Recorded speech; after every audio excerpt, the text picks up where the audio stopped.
नमस्कार दोस्त, हमारा नाम है चंदन। स्वागत बा आप सभी के हमारे YouTube चैनल एडू नगरी में।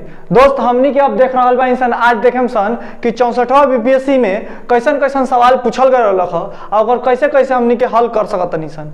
दोस्त अगर बीपीएससी के कोनो ऐसा चैप्टर होखे मैथ के जे मेरे प्रॉब्लम होत होखे तो ओकरा के कमेंट बॉक्स में जरूर कमेंट करें। हम उस चैप्टर के स्पेशली एक दिन डिस्कशन करवा दे हम रोआ एग्जाम से पहले, तो जरूर से जरूर कमेंट करें। अगर कोनो चैप्टर में भी रोआ प्रॉब्लम हो रहा बा ऐसे तो हमनी के 10-10 गो क्वेश्चन बीपीएससी के प्रीवियस ईयर वाला देखिए रहल बानी सन। तो चले क्या 64वां बीपीएससी के हमनी के देख लेवे कि पहिलका सवाल कैसन पूछत अटे। तो यहाँ के पहिलका सवाल ई बा कि एगो कमरा बाटे और वो कमरा में 12 मीटर की लंबाई बाटे, 9 मीटर ओकर ऊंचाई बा, ऊंचाई 8 मीटर बा, चौड़ाई 9 मीटर बा। तो बोलले बा कि ई कमरा में कितना मीटर लंबा एगो खंभा रखा जा सकता। ऐसा समझ ली कि वो कमरा बाटे, रूम बा, ओमे वो बांस रखे के बाद तिरछा एक कोना से लेकर दूसरा कोना में, ठीक बा। जैसे मान लेता नहीं कि हई हो गए, हई आयत हो गए, आयत से का बनेला एगो घनाभ बनेला, ठीक बा। यानी कि यह कमरा के बोला था टेऊ आई कमरा के कहता कि हई कोना से लेके हई कोना ले एगो का करे के बा, एगो बांस रख देवे के बा, ठीक बा, एकदम तिरछा हो कोना से लेके हो कोना ले, ठीक बा। तो कहता कि जो बांस बा एकर लंबाई कितना बाटे। तो देख ली एकर पहले तो दे देले बा कि हई 12 मीटर के बा, चौड़ाई बोल ले बा कि 9 मीटर के बा और ऊंचाई बोल देले बा 8 मीटर के बा। तो यही से निकाल देवे के बा। तो पहले देखिए हई आयत के हमनी के निकाल लेते हैं। अब जब भाई आयत बा तो आयत के का होखेला विकर्ण। तो आयत के विकर्ण के फॉर्मूला होखेला हम लिख देते नहीं √L² प्लस में B², ठीक बा। अब एमे ये आयते से घनाभ बनेला, यानी कि एगो कमरा बनेला, रूम बनेला। तो ए रूमवा में काची बढ़ गई बा, एमे तो लंबाई या चौड़ाई दोनों रहा ही रहा, लेकिन एमे एगो काची बढ़ जाता, ऊंचाई बढ़ जाता। तो जब भी घनाभ के विकर्ण निकाले को हुई, अब हम लिख देते नहीं है घनाभ के जब विकर्ण निकाले के हुई तो खाली एगो चीज बढ़ जाई, वो हो जाई ऊंचाई। ऊंचाई के स्क्वायर हुआ बढ़ा दे हम आराम से निकल जाई। एगो फार्मूला से 4 गो फार्मूला बन जाला। तो देख ली यहाँ का हो गए लंबाई और चौड़ाई तो पहले से रहा ही रहा, एगो ऊंचाई के स्क्वायर और बढ़ा देनी सन। तो ये कितना हो गए हमार लंबाई बटे कितना 12 के स्क्वायर प्लस में चौड़ाई बटे हमार 9 तो 9 के स्क्वायर और ऊंचाई बटे 8 तो 8 के स्क्वायर।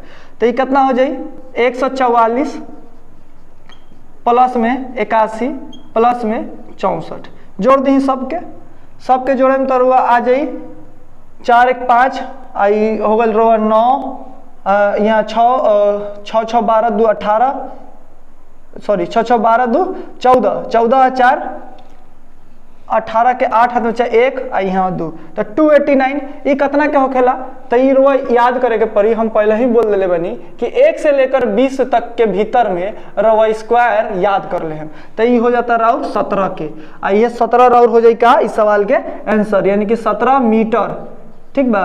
अब मीटर में दिले तो मीटर हो, सेकंड में दिले तो थी सॉरी कच्ची में दिले बा, ये मीटर में दिले बा। तो ये रवा 17 मीटर यही कर आंसर हो गए, ठीक बा। यही तरीके से आराम से सवाल बन जाई, कोनो ज्यादा इनमें चाप लेवे के जरूरत नहीं है, एकदम बहुत आसान सा सवाल बटे। उतार लिए करेंगे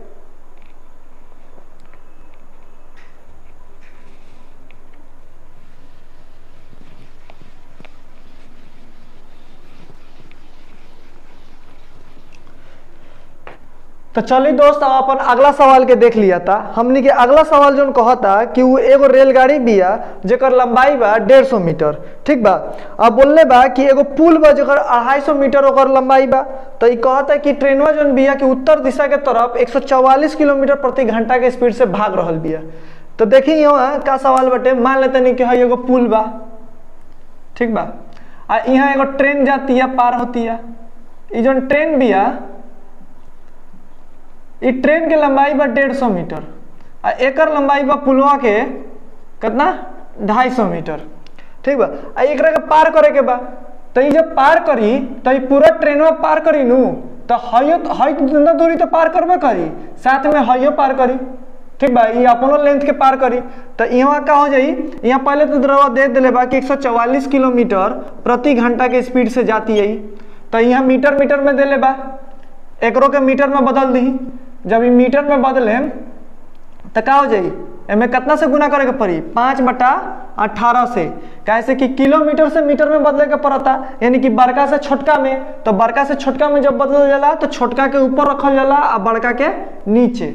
तो एक से काट दी, देखिए 18 से 8 बार में गए तो 8 × 5 = 40 और यह हो गल 40 मीटर प्रति सेकेंड। ठीक बा, ये मीटर प्रति सेकेंड में निकाल सन स्पीड। तो हमनी से बोले ले बा कितना मीटर पार करे के पड़ी, हई या हई दोनों मिला के कितना हो गल, हई 250 हई 150, ये हो गल रहा 400, यानी कि 400 मीटर पूरा पार करे के बा। कितना के स्पीड से, तो 40 के स्पीड से। आई पार करी तो कितना सेकेंड में, 10 सेकेंड में। यही सवाल के आंसर हो जाई, 10 सेकेंड में पार कर दी। उतार ली, सवाल बड़ी आसान बा।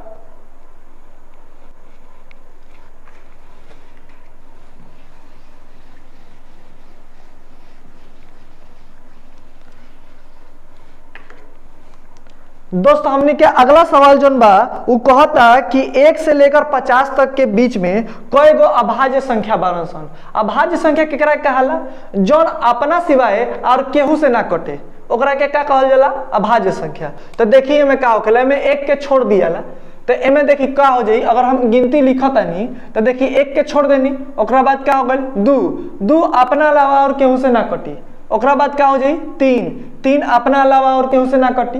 तो वही हिसाब से 5 7 11 13 17 19 23 और ओकरा बाद फिर 31 और 23 के बाद एगो और छूट गल 29। ठीक बा, ओकरा बाद 31 37 41 43 और 47। ई जोन ऐसा नंबर बटे ई जे अपना सिवाय और केहू से ना कटी। तो हमरा का कहल रहा 1 से लेके 50 तक नु, तो 1 के तो छोड़ दियाला, 50 तक में बीच में इतना नंबर बटे जोन का होता अभाज्य संख्या हो। अभाज्य संख्या यानी कि अपना अलावा और केहू से ना कटी। तो वो काम कर ली के जोड़ ली 1 2 3 4 5 6 7 8 9 10 11 12 13 14 15 कई गो नंबर हो गए 15 संख्या। ठीक बा, यह इस सवाल के आंसर हो जाई कि 15 गो ऐसा संख्या बा जोन की 1 से 50 के बीच में पड़ेला और उ सब का हो अभाज्य संख्या हो। एकरा के लिखे के और एगो दोसर तरीका अगर नहीं बुझात तो का करी, तो एगो काम कर ली 2 के जान लें कि सबसे छोटी अभाज्य संख्या 2। ठीक बा, आ ई सम एकमात्र एगो ऐसा सम संख्या बा जोन अभाज्य संख्या हो। ठीक बा, बाकी सब विषम बारन सन। ओकरा बाद विषम संख्या लिखा जाई 3 के बाद 5 7 9 फिर ओकरा बाद क्या हो जाई 9 के बाद 11 के बाद 13 ओकरा बाद 15 एंगरवा लिखा चल जाए। अब एमे देख ली कि कौन कटे वाला बा, 3 ना कटेला, 5 ना कटेला, 7 ना कटेला, 9 3 से कट जाला तो एकरा के हटा दी। 11 13 15 3 से कट जाला तो हटा दी। एक बाद क्या हो जाए 17, तो 17 तो हो जाए अप्रौर। ठीक बा, ओकरा बाद 17 के बाद क्या हो जाए 19, इहो ना कटेला केहू से, 17 ना कटेला। ओकरा बाद क्या हो जाए 19 के बाद 21 3 से कट जाला हटा दी। ठीक बा, ओकरा बाद यही करत करत रुआ चल जाए नु, खाली विषम संख्या लिखा चल जाई। ठीक बा, तो मेरे वो छाट लेम कि कौन कौन अभाज्य संख्या है और कौन कौन अभाज्य संख्या नहीं खे। तो ना तो अगर कर सकता नहीं तो यहूँ कर ली कि 2 3 हाथ में जोड़ ली कि 9 तो कट जाला, तो 9 नहीं खे लिखे के, 11 लिखे के बा। बुझा गए, उतार ली एकरा के, हई छोड़ दे हम ई रुआ के एकदम बता देनी कि एकदम बुझाते नहीं खे तब रुआ काम कर ले हम, ना तो एंगल लिख सकता नहीं। उतार ली।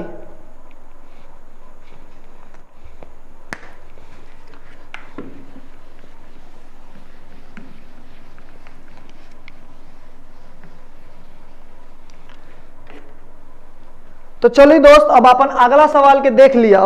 ये हमनी के बीजगणित से सवाल बटे।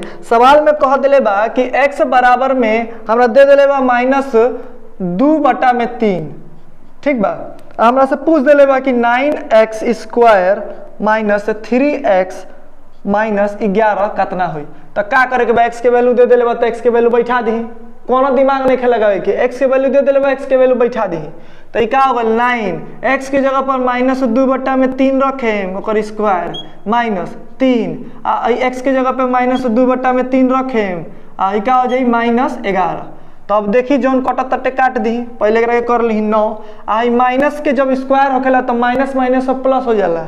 ठीक बा, तो ये तो प्लस में हो जाई आ गुना में कितना हो जाई 2 के स्क्वायर 4 और 3 के स्क्वायर 9 माइनस यहाँ माइनस बटे 3 हो गए, हाइयो माइनस में बा तो माइनस माइनस प्लस कर दी पहले ही है, ठीक बा। आ गुना में कितना हो जाए 2 बटा में 3 आ माइनस में 11, तो 3 से 3 कट गए, 9 से 9 कट गए, तो क्या बच गए 4 प्लस में 2 माइनस में 11, तो 4 2 6 आ माइनस में 11, तो कितना हो गए 6 कर ली आ माइनस में 11 हो गए, तो ये कितना हो जाए, वह 11 में से 6 गए तब 5 बचल, ठीक बा। लेकिन अब एमे क्या लिखे के बा हमारा माइनस की प्लस, तो छोटका में से बड़का घटा होता नहीं तो माइनस, बड़का में से छोटका घटी तो कुछ ना हुई, लेकिन छोटका में से जब बड़का घटता तो -5। यह और इस सवाल के आंसर हो जाए। उतार ली एकरो के।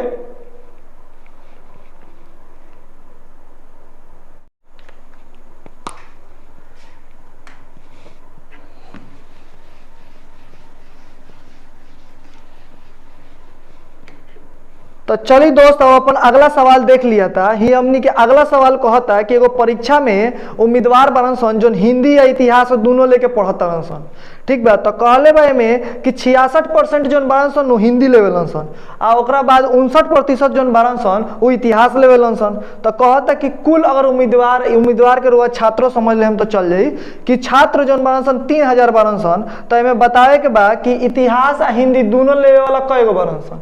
तो ये सवाल हमनी के जानता नहीं कि बीपीएससी बार बार पूछ रहा बा, ठीक बा।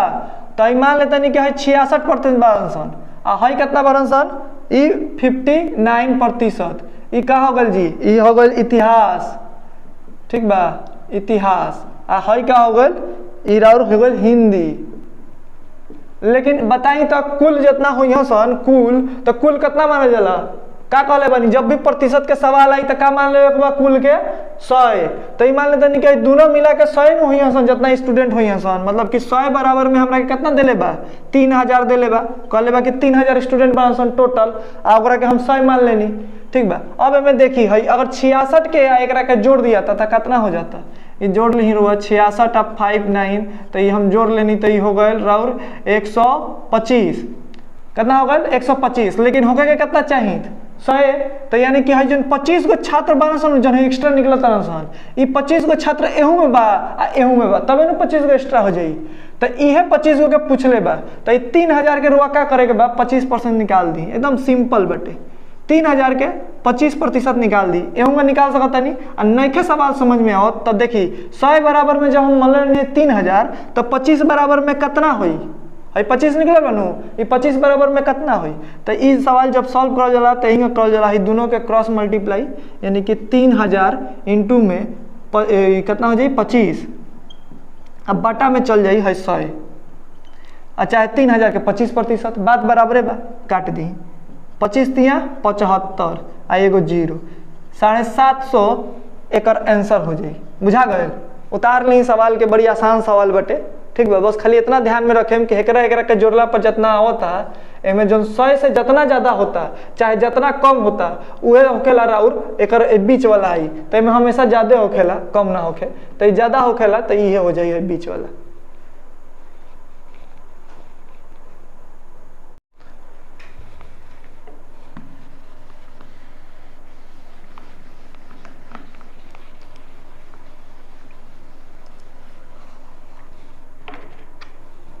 तो चलिए दोस्तों अपना अगला सवाल के देख लिया था, बहुत सिंपल सा सवाल बटे। हाँ, एक्स के वैल्यू कुछ दे दिले बा, पूछ ले बा कि ये एक्स के वैल्यू का हुई, अंडर रूट वाला सवाल है। तो देखिए एक्स बराबर में दिले बा अंडर रूट में 0.4 गो 0 फिर 12 25, ठीक बा। अब फिर बटा में दिले बा 0 फिर 4 गो 0, ठीक बा। और बाद लिख ले बा 5 3 2 9, एकरा के सॉल्व करे के बाद एक्स के वैल्यू निकाले के बाद, तो देखिए दशमलव के बाद जितना नंबर बा नीचे उतने नंबर ऊपरो बा, तो दशमलव तो हट गए। तो जब दशमलव हट गए तो एक मतलब का हो गए कि हई सामने वाला नंबर तो सब हट जाई, बच जाई कितना 1225 आ बटा में 5 3 2 9। अब एकरे हमरा के का निकाले के बा अंडर रूट, मतलब कि अंडर रूट में बा तो एक रूट निकाले के बा, तो ये 25 के का रूट होखेला। तो देखी सवाल में, देखी सवाल में पहल का ऑप्शन का लिखल बा 35, ठीक बा ऊपर। तो देखी 30 के स्क्वायर कितना होला 900, 3 के 9 आ 0 के डबल कर देनी, आ 40 के स्क्वायर कितना होला 1600। तो ये देखी तो 900 और 1600 के बीच में पड़ता, यानी कि 30 से लेकर 40 के बीच में हुई, ठीक बा। तो यानी कि ई कितना के हो गई 35। अब 35 के अलावा और कोनो ऐसा नंबर नहीं खे जो 2 अंक के होखे, एमे 2 अंक के कोनो लौकता नहीं खे लौकत। यानी कि सवाल एकदम सिंपल यही बन गल कि ई का हो जाई 35 बटा में 73 एक यही आंसर हो जाई, ठीक बा। आ ना होई तो 35 के रवा स्क्वायर करके देख लेती, चाहे एक रूट निकाल लेती। एक रूट कैसे निकली, एक रूट एंग निकली। जब निकाला जाला स्क्वायर रूट तो एक के 2 के जोड़ा में बना लिया वाला पीछे से, ठीक बा। तो अब देखिए 12 बानू, 12 के अब इतना पहाड़ा पढ़े के बाद कि ये 12 के लगभग में जाए, ठीक बा। तो देखिए 2 दूनी के 4, 3 3 के 9, 4 चौके 16, तो 4 चौके 16 ज्यादा हो जाता, तो यही से 3 के पहाड़ा पढ़ल जाई। तो 3 3 के कितना हो जाई 9, तो ये शेष कितना बच गल एमे से बच गल राउर 3, आ ई हो गल 2 और 5, ई दोनों उतरी, एगो ना उतरे, दोनों उतरी। हाई 3 बानू, 3 के डबल कर दिए तो कितना हो जाए 6। अब रवा यहाँ कोनो नंबर रखे के बाद आ उहे नंबर से मल्टीप्लाई भी करे के पड़ी। माने कि जैसे मान लेनी कि 61 रखनी तो 1 से मल्टीप्लाई करें। अगर हम मान लेनी कि 62 रखनी तो 2 से मल्टीप्लाई करें। यहाँ जो रखे उतने से मल्टीप्लाई करें। तो यहाँ अगर हमनी के 5 रखता निशन तो 5 से गुना करे के हुई तो 5 यहाँ रख देनी। 5 से गुना करी तो 50, 25 के 5 हाथ में बचा 2, अब 5 6 के 30, और 30 2 32। देखिए पूरा कट गए, यानी कि 35 जो निकलल ये एकर का है स्क्वायर रूट है जो यहाँ निकल। बात समझ में आ गई।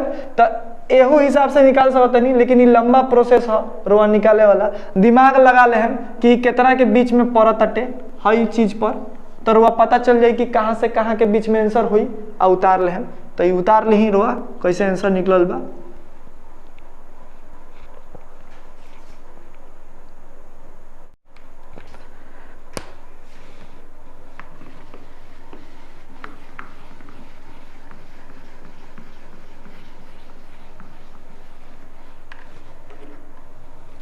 चलिए दोस्त, एगो और बीजगणित के सवाल हमरा लगे आ गइल बाटे। आ ई सवाल के हमनी के देख लिया कि कैसन सवाल है। ई लिखल बा कि x प्लस में 1 बटा वाई बराबर में 1 दिले बा, और दोसर का दिले बा हमरा लगे y प्लस में 1 बटा z बराबर में 1 दिले बा। हमरा से पूछ लेले बा कि z यहाँ लिख देता नहीं हम तनी ऊपर, z प्लस में 1 बटा x के वैल्यू कितना हुई, ठीक बा। तो यहाँ देखिए z के वैल्यू पूछ ले बा, 1 बटा x के वैल्यू पूछ ले बा। तो क्या करे के पड़ी, यहाँ x बनू, यहाँ से 1 बटा x के वैल्यू निकाल लिया था। तो कैसे निकालल जाए, हमें मिटा देता नहीं, पहले कैसे निकालल जाए वो देख लिया। x बराबर में कितना लिख सकता नहीं, 1 माइनस में 1 बटा वाई लिख सकता नहीं है ना, जाके माइनस में हो जाई लिख लेनी। तो ये क्या हो गया, x बराबर में क्या लिख सकता नहीं, y 1 यहाँ का हो जाए y हो जाए, y माइनस में 1 इतना लिख सकता नहीं x बराबर में। एक सॉल्व करके अब एक के पलट देनी, एक नीचे 1 बनू, रखी चाहे मत रखी बात बराबर बा, एक पलट देनी। तो ये 1 बटा x हो गए, है कितना हो जाए y माइनस में 1, ठीक बा। तो 1 बटा x के वैल्यू निकल गए। यहाँ से हमने के z के वैल्यू निकाले के बाद निकाल लेते निशान। तो 1 बटा z अगर हम रखता नहीं है तो उन्हें क्या हो जाए 1 माइनस में y हो जाए, है प्लस में रखा होने जाके माइनस में हो गए। अब एक क्या करेगा हमरा पलट देवे के बा। तो ये z बराबर में कितना हो जाए, एक नीचे कुछ नहीं है यानी कि 1 मान लेनी। तो ये हो जाए 1 माइनस में y।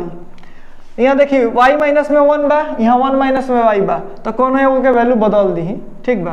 तो मान लेनी कि एक वैल्यू हम बदल देते नहीं, तो एक वैल्यू बदल देनी तो ये कितना हो जाए माइनस वाई, कहीं कि प्लस में रखा तो माइनस में बदल गए, हाई अगर माइनस में बदली तो हाई प्लस में बदली, तो 1 माइनस में वाई हो जाए। तो हाई या हाई नीचे वाला दोनों बराबर हो गए।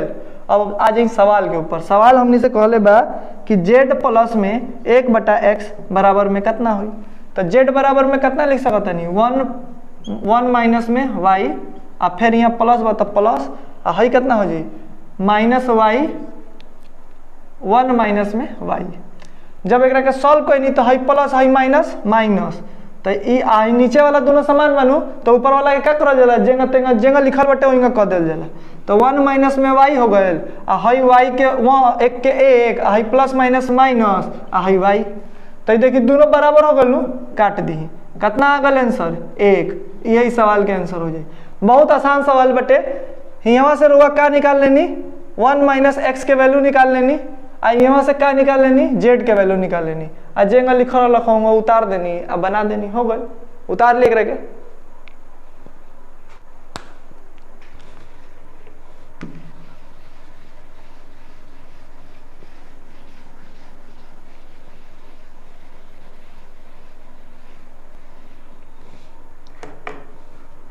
चलिए दोस्त, हमने के अगला सवाल जोन बाटे वही कहता कि 4 गो बहिन बारी सन, ओकनी के औसत उम्र जोन बाटे उ 7 वर्ष के बा।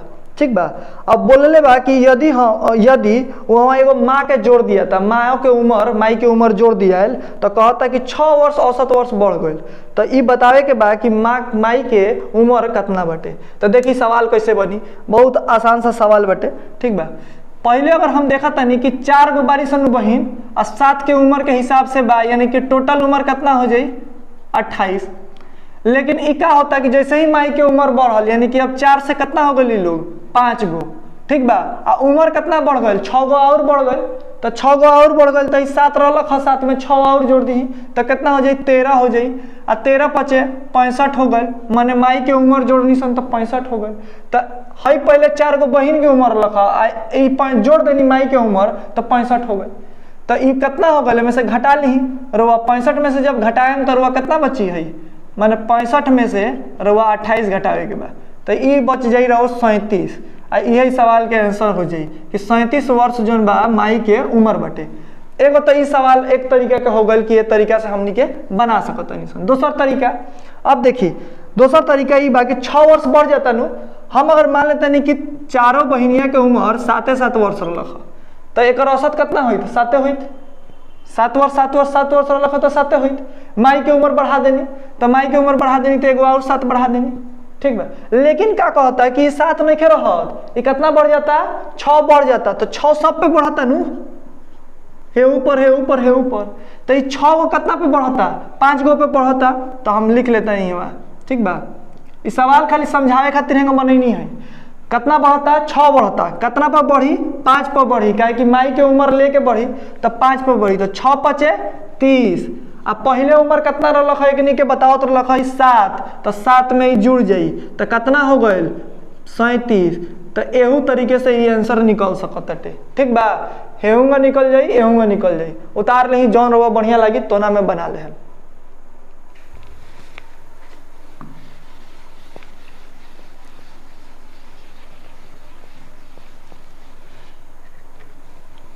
चलिए दोस्त, अपन अगला सवाल के देख लिया था। ये फिर पावर वाला है, ये बीपीएससी में बार बार रिपीट होता है क्वेश्चन। तो जाहिर सी बात बा कि एगो बार पूछी तो देख ली सवाल का चीज है। यह 3 एक पावर दिले बा x प्लस में 8 बराबर में 2 7 और 2x प्लस में 1। ठीक बा। माने 3 के पावर x प्लस में 8 बा, 27 के पावर 2x प्लस में 1 बा। तो हम का कहले बनी बेस रहुआ के इक्वल बना लेवे के बा। तो यहाँ 3 दिले बा तो 3 तो 3 रह जाई और तो बदली ना। लेकिन है 27 तो बानू 3 के का है क्यूब है। तो हम लिख लेता नहीं 3 के क्यूब और यहाँ 2x प्लस में 1। तो जब पावर बाटे ब्रैकेट के आगे पीछे तक का हो जाला गुना। तो यहाँ से हम 3 हटा देता नहीं, नीचे के बेस हटा दी, बच जाई का x प्लस में 8 बराबर में है क्या हो जाई 6x प्लस में 3 से गुना भल तो 6x हो गए, 3 से गुना भल तो 3 हो गए।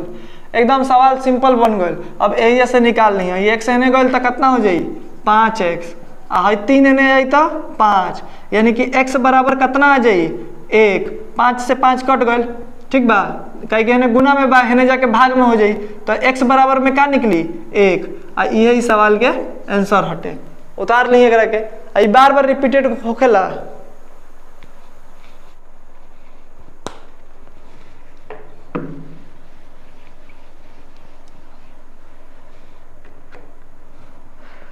दोस्त हमने के जन अगला सवाल बटे नु इहो बार बार देखा तनी कि 2 बार से रिपीट हो रहा बा 2 बार से। ठीक बा। तो एकरा के देख ली तो केंगो बनी, एकदम एकरा के दिमाग में बैठा लेम कि हो सकी तो फिर एगो बार बीपीएससी में पूछ दी। देख ली सवाल बटे का कि s बराबर में देले बा सिग्मा अनु, आई ऊपर लिखल बा 10 और नीचे n माइनस में 1, आई कितना बा 2n प्लस में 1/2। यह सवाल के सॉल्व करे के बा, एस के मान निकाले के बा। तो कैसे निकली, बहुत आसान सवाल बटे। कैसे मतलब लेना नहीं है, हाई सिग्मा के कैसे का हो जाई इनटू हो जाई। तो ये कितना हो जाई 2 और सिग्मा n। ठीक बा। आ यहाँ हो जाए क्या चीज आई प्लस आई कितना हो गल 1/2 तो यहाँ सिग्मा से इंटू हो जाए तो कितना हो जाए जी यहाँ सिग्मा हो जाए बटा में 2 हो जाए। एक के सॉल्व कर दो एक बार तो एक जब प्लस करे निशान हमनी के तो क्या हो जाला ये तो 2 मल्टीप्लाई में हो गल एक n प्लस में 1 बटा में 2 आ प्लस में है सिग्मा बटा में 2। बात समझ आ गई यहाँ तक। अब एक बाद क्या करेंगे भाई देखिए 2 हो गए इंटू में n कितना बटे हमार ये एक यहाँ दिले बा ये n बराबर में 1 दिले बा लेकिन n बराबर में हई माने के बा कितना माने के बा 10 तो n बराबर में 10 आ हेने कितना हो जाए 10 आ 1 11 बटा में 2 प्लस में यहाँ 10 रखी बटा में 2 तो 2 से गल 5 बार में 2 से गल 5 बार में काट कूट के खत्म करी तो इनाहियो काटती तो हई हई कट जात एक के काट दी एक के वहीं रह दी ठीक बा हाई 10 हाई 2 कट गए बच गए यहाँ से 2 से 5 बार में गए तो हाई कितना हो गए 110 आ प्लस में 5 तो एक आंसर कितना हो जाए 115। इस सवाल के आंसर हो जाए। बड़ी आसान सवाल बटे खाली इतना स्टेपो है कि याद कर ले हम ठीक बा केंगा बना तटे तो एकदम रुआ बुझा जाए कि केंगा बनावे के बा उतार ली।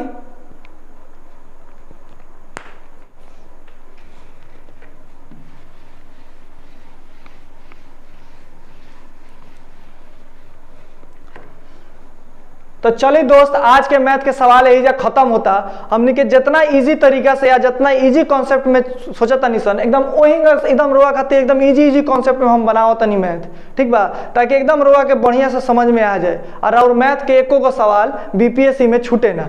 और वह देखते बानी कि के तरीके से ये पैटर्न बाटे बीपीएससी के कि मैथ के क्वेश्चन कैसन एक टाइप के क्वेश्चन बार बार रिपीट हो रहा बा तो रोआ एक खातिर ये वीडियो के बढ़िया से देख ली बढ़िया से समझ ली। अगर कोनो सवाल रोआ ना समझ में आवत होके तो ओकरा के कमेंट बॉक्स में जरूर बताएं कि हई सवाल हमरा ना समझ में आयल ओकरा के हम बढ़िया से रोआ खातिर समझा दे हम। हाँ और जोन बाटे अगर कोई चैप्टर भी बचत बाटे जैसे कि मान लेते कि औसत नहीं के समझ में आवत अनुपात नहीं के समझ में आवत तो रोआ हमरा से कहें हम ओकरा खातिर स्पेशल एक वीडियो बना देम राउर एग्जाम से पहले ताकि राउर एग्जाम में एको गो सवाल छूटे ना।